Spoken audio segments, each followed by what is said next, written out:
জয় হিন্দ বন্ধুরা, আমি সুশোভন আর আপনারা দেখছেন আপনাদের অত্যন্ত প্রিয় চ্যানেল অদ্ভুত অথচ বাস্তব। আজ আমরা এমন একটা বিষয় নিয়ে আলোচনা করব যেটা শুনলে প্রত্যেক ভারতীয় রক্ত গরম হয়ে যাবে। আবার একই সাথে আপনারা গর্ববোধ করবেন যে আমাদের দেশ আজ কোন পর্যায়ে পৌঁছেছে। আজকের টপিক হলো ভারতের আয়রনম্যান নামে পরিচিত অজিত দোভাল কেন হঠাৎ করে দেশের 5টি গুরুত্বপূর্ণ রাজ্যে সক্রিয় হয়ে উঠলেন, কেন দিল্লি আজ একটা দুর্ভেদ্য দুর্গে পরিণত হয়েছে, আর কেনই বা পাকিস্তান আর বাংলাদেশের ভেতরে বসে থাকা ভারত বিরোধীদের রাতের ঘুম উড়ে গেছে। আজ হবে শুধুই ডিপ অ্যানালিসিস এবং বাস্তব সত্যের উন্মোচন। বন্ধুরা, আপনারা হয়তো গত কয়েকদিনে লক্ষ্য করেছেন যে দিল্লির রাস্তায় হঠাৎ করে পুলিশের সক্রিয়তা কয়েকগুণ বেড়ে গেছে। শুধু দিল্লি নয়, রাজস্থান, কাশ্মীর, আসাম এবং সমগ্র উত্তর পূর্ব ভারতে এক অদ্ভুত নিস্তব্ধতা কাজ করছে। এই নিস্তব্ধতা আসলে ঝড়ের আগের পূর্বাভাস।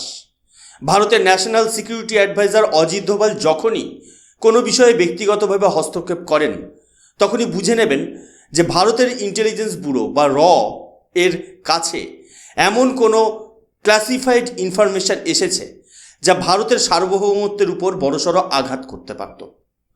আমাদের কাছে খবর আছে যে এই মুহূর্তে ভারত সরকার 5টি রাজ্যে হাই অ্যালার্ট জারি করেছে। এই রাজ্যগুলো হলো কাশ্মীর, রাজস্থান, দিল্লি, আসাম এবং উত্তর পূর্বাঞ্চলের বর্ডার এলাকাগুলো। আপনারা বলতে পারেন এই রাজ্যগুলোতেই কেন?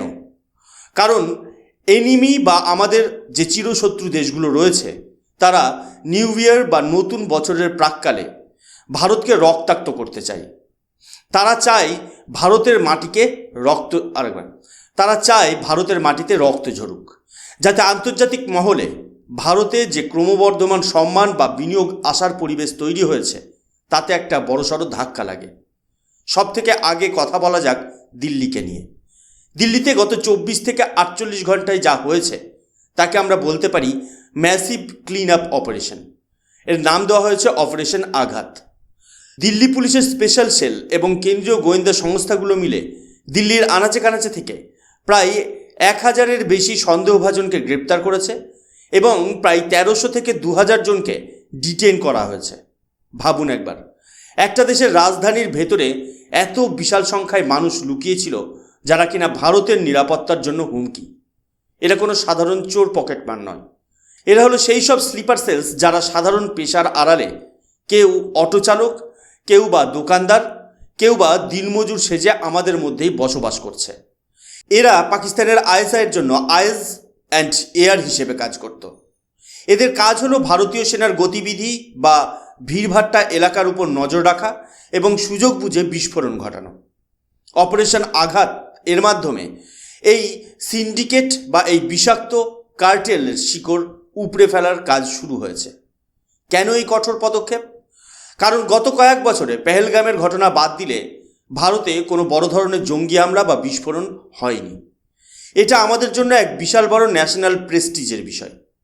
যদি দিল্লিতে একটা ছোটোখাটো বিস্ফোরণও ঘটে যায়, তবে সারা বিশ্বের মিডিয়াতে হেডলাইন হবে যে ভারত নিরাপদ নয়।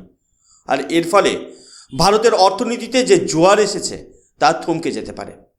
তাই মোদী সরকার এবার জিরো টলারেন্স পলিসি নিয়েছে। কোনো ডেমোক্রেটিক দোহাই নয়, শুধু অ্যাকশন। এবার আসা যাক জম্মু ও কাশ্মীরের প্রসঙ্গে।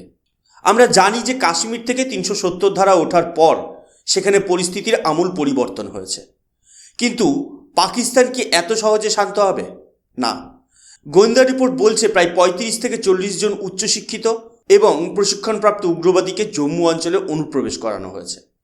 এদের টার্গেট হলো জম্মুর হিন্দু জনসংখ্যাবহুল এলাকা, যেমন ডোডা, কিশোয়ার বা সাম্বা। কেন? কারণ পাকিস্তান চায় 1990 সালে কাশ্মীর উপত্যকায় যা হয়েছিল, অর্থাৎ হিন্দুদের উপর যে গণহত্যা চালানো হয়েছিল, তার পুনরাবৃত্তি জম্মুর পাহাড়ি এলাকায় করতে। তারা চায় হিন্দুদের মনে ভয়ের সঞ্চার করতে, যাতে তারা সেখান থেকে পালিয়ে যায়। কিন্তু এবার ভারত সরকার আগে থেকেই প্রস্তুত। ভারতীয় সেনার পাশাপাশি সিআরপিএফ এবং স্থানীয় ভিলেজ ডিফেন্স গার্ড বা ভিডিজিকে সক্রিয় করা হয়েছে। ভিলেজ ডিফেন্স গার্ড মানে হলো সাধারণ গ্রামবাসীদের হাতে অস্ত্র তুলে দেওয়া হয়েছে, যাতে তারা নিজের পরিবার বা গ্রামকে রক্ষা করতে পারে। অজিত দোভাল নিজে এই সিকিউরিটি গ্রিড মনিটর করছেন। জম্মুর জঙ্গল এবং গুহাগুলোতে লুকিয়ে থাকা এই ককরোচগুলোকে সাফ করার জন্য সেনাকে ফ্রি হ্যান্ড দেওয়া হয়েছে। পাকিস্তান ভেবেছিল শীতকালে বরফ পড়লে অনুপ্রবেশ সহজ হবে, কিন্তু তারা জানে না যে ভারতীয় সেনা এবার শুধু ডিফেন্সিভ নয়, প্রোঅ্যাক্টিভ হয়ে আছে। ভারতের পশ্চিমাঞ্চল অর্থাৎ রাজস্থান সীমান্তেও এক বিশাল পরিবর্তন আনা হয়েছে। শ্রী গঙ্গানগর জেলায় একটা নতুন এয়ারবেস তৈরি করা হয়েছে। আগে আমাদের সব থেকে কাছের এয়ারবেস ছিল ভাটিন্ডাতে, যা সীমান্ত থেকে প্রায় 80 কিলোমিটার দূরে ছিল। কিন্তু অজিত দোভালের পরামর্শে তৈরি এই নতুন এয়ারবেসটি সীমান্ত থেকে মাত্র 25 কিলোমিটার দূরে। এর গুরুত্ব বুঝতে পারছেন? এখন থেকে পাকিস্তানে কোনো ড্রোন বা যুদ্ধবিমান ভারতের আকাশসীমা লঙ্ঘনের চেষ্টা করলে আমাদের পাল্টা জবাব দেওয়ার সময় কমে কয়েক মিনিট হয়ে যাবে। প্রধানমন্ত্রী নির্দেশ দিয়েছেন, যদি কোনো উস্কানি আসে তবে 6 ঘন্টারও কম সময়ের মধ্যে পাকিস্তানের ভেতরে ঢুকে ধ্বংসলীলা চালিয়ে আসতে হবে। আমাদের এয়ারফোর্স চিফ তো বলেই দিয়েছেন, এবার কফি আমরা আমাদের মাটিতে বসে নয়, ওদের মাটিতে গিয়ে খাবো। এটা হলো নতুন ভারতের আত্মবিশ্বাস। এবার আসি পূর্ব ভারতের দিকে, বিশেষ করে আসাম এবং বাংলাদেশের সাথে থাকা সীমান্ত প্রসঙ্গে। আপনারা হয়তো দেখছেন আসাম কার্বি আংলং এলাকায় বিক্ষোভ চলছে।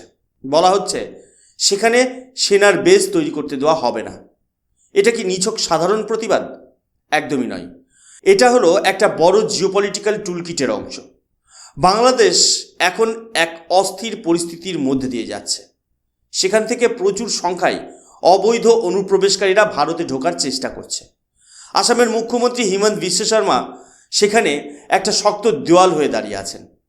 তিনি মাদ্রাসাগুলো বন্ধ করেছেন এবং জমি দখলমুক্ত করেছেন। এই কারণেই বিদেশি শক্তিগুলো চাইছে আসামের ডেমোগ্রাফি বা জনবিন্যাসকে বদলে দিতে। 2026 সালের নির্বাচনের আগে সেখানে অশান্তি পাকানোর একটা ব্লু প্রিন্ট তৈরি করা হয়েছে, যাতে হিন্দু ভোটদাতারা ভয়ে ভোট দিতে না বেরোয়। কিন্তু দিল্লি থেকে দোভাল সাহেব আর আসামে হিমন্ত বিশ্ব শর্মা মিলে এই ইনফিল্ট্রেশন এবং রেডিকালাইজেশনের বীজদাত ভেঙে দিচ্ছেন। তারা জানেন যে আসাম যদি দুর্বল হয়ে পড়ে তবে পুরো উত্তর পূর্ব ভারতের হাত থেকে বেরিয়ে যাওয়ার উপক্রম হবে।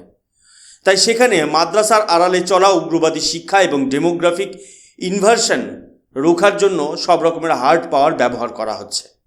এমনকি আমাদের দেশের কিছু তথাকথিত লিডার সেখানে গিয়ে পুলিশকে গুলি করার উস্কানি দিচ্ছেন, যা অত্যন্ত দুর্ভাগ্যজনক। কিন্তু ভারত সরকার এবার স্পষ্ট করে দিয়েছে, দেশের নিরাপত্তার সাথে যারা খেলা করবে তারা যে দলেরই হোক বা যে ধর্মেরই হোক, তাদের রিয়াত করা হবে না। বন্ধুরা, পাকিস্তান এখন চূড়ান্ত ডেসপারেট।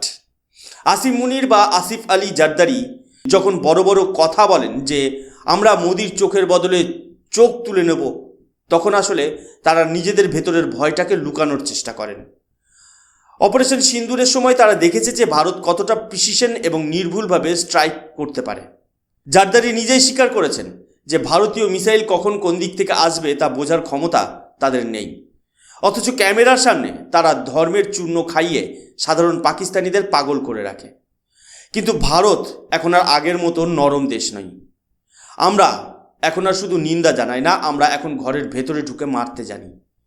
আমাদের সামনে এখন দুটো মডেল আছে, একটা হলো ইসরায়েল মডেল, অন্যটি হলো চীন মডেল।